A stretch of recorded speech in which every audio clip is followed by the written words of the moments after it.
and they were really curious to see how heavy the elephant was. Hello everyone, 大家好, welcome back to my channel.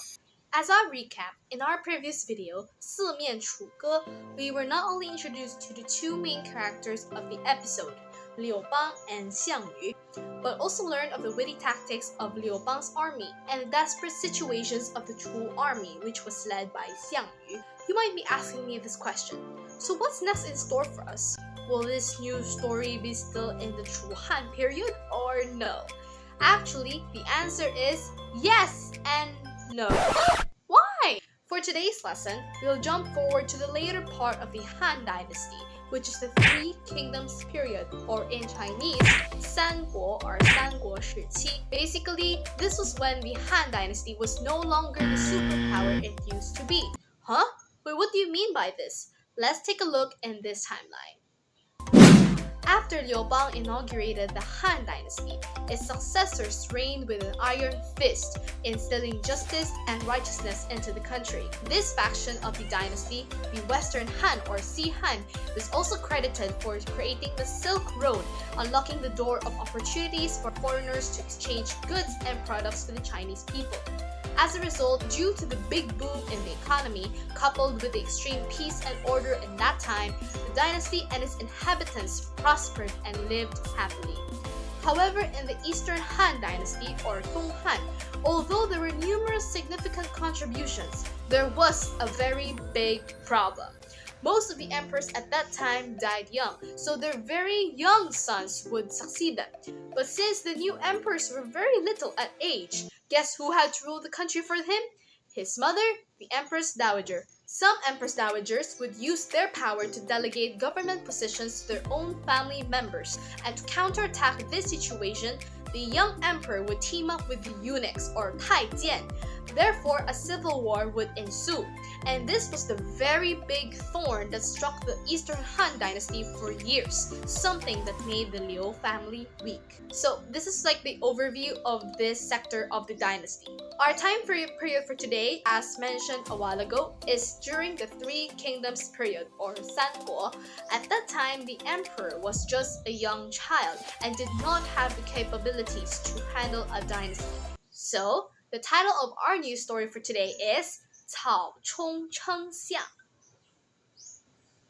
In the Three Kingdoms period, there was a very powerful lord named Cao Cao. At that time, he was the prime minister of the Han Dynasty.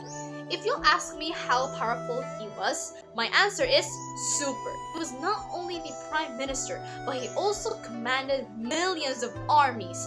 And remember, the Three Kingdoms was already part of the Eastern Han Dynasty. So basically, the royal family, including the emperor, was very weak. At this point, Cao Cao was unstoppable, and everyone was scared to go against him. So even his family is scared of him? Maybe yes, maybe no. Well, anyways, so Cao Cao had this little son named Cao Chong. An intelligent young lad, Cao Chong was the favorite of his father. Every time Cao Cao would go back to his home, when he saw little Cao Chong running to him and greeting him, the Lord would beam happily and glance his son's eyes with pride. One day, the lord of the kingdom of Wu, named Sun Quan, gifted Cao Cao a very big elephant. Wow! Oh my gosh, really? An elephant? Oh, imagine that! This was an exotic gift. It's no normal gift, guys. Everyone thought, including Cao Cao, and they were really curious to see how heavy the elephant was. But, there was a big problem. A very big problem. They had absolutely no idea how to weigh an elephant. Mystified and trapped with the predicament, some court officials present there, including the personnel and staff of Cao Cao's residence, paced back and forth, trying to think of a solution. One official shouted, "Aha! I know! Let's make a super duper huge weight scale to weigh the elephant. In that way, we can easily know how heavy it is." Wow, can you imagine that? But another court official quickly disagreed with the suggestion. No. If so, then think of how enormous the weighing scale will be. Besides, the elephant is a living thing. So to save us from further trouble, I suggest that we just kill it and chop it into pieces. After we put it on a scale with the regular size, and we can measure them from there. So they're just gonna kill the poor elephant? Before he had another chance to speak, everyone laughed at the official and said, "What kind of idea is that?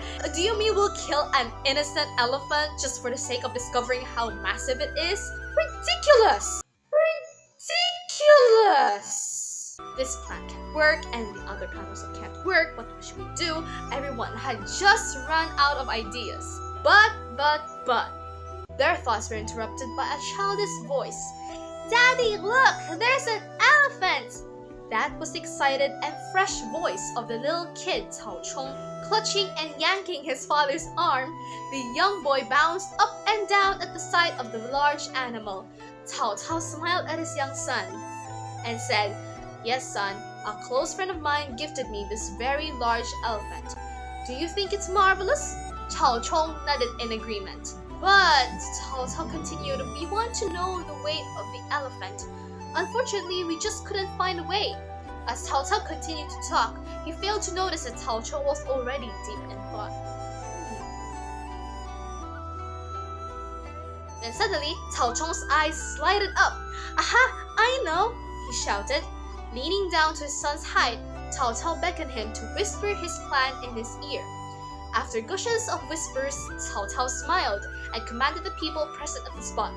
"Everyone," he boomed, "let's move to the river and let's watch how an elephant will be weighed." On the river, there was a large boat waiting for the spectators. Tiptoeing a little bit, Cao Chong called for a servant to bring the elephant to the boat. After waiting for a few minutes, the boat stabilized, and Cao Chong carved out a small line on the side of the boat, where it was at the same level with the water.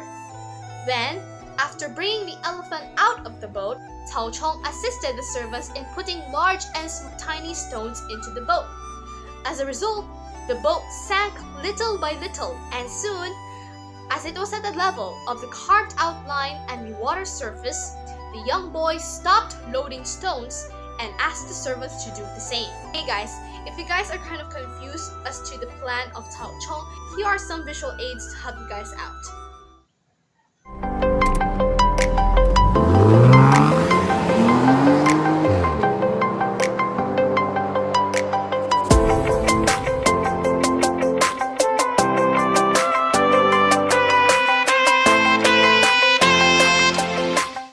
Widening their eyes, the ministers watched little Cao Chong frolic back and forth and were shocked by the product. At first, they had no idea what Cao Chong's idea was, but then they beamed and uttered words of admiration and amazement, for they finally got it. "This is great indeed! What needs to be done is to just weigh the stones themselves. Then we add their weights together and the sum is equal to the weight of the elephant. Amazing!" Everyone clapped their hands and praised the little boy for his fantastic analytical skills. Witnessing the entire process, Cao Cao marveled at the wonder of his son's intelligence. Chuckling, he lifted his giggling young son into the air, caressing him smoothly. "It was great work, son," Cao Cao said with a paternal smile.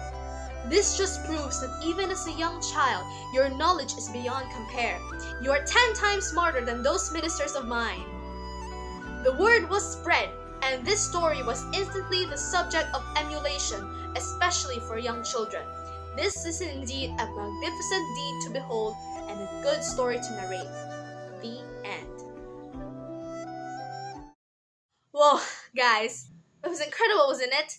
Notice how Cao Chong was very calm when he met a serious problem. He wasn't like those other ministers who, after seconds of thought, immediately stated their suggestions without even thinking of the possible consequences or effects.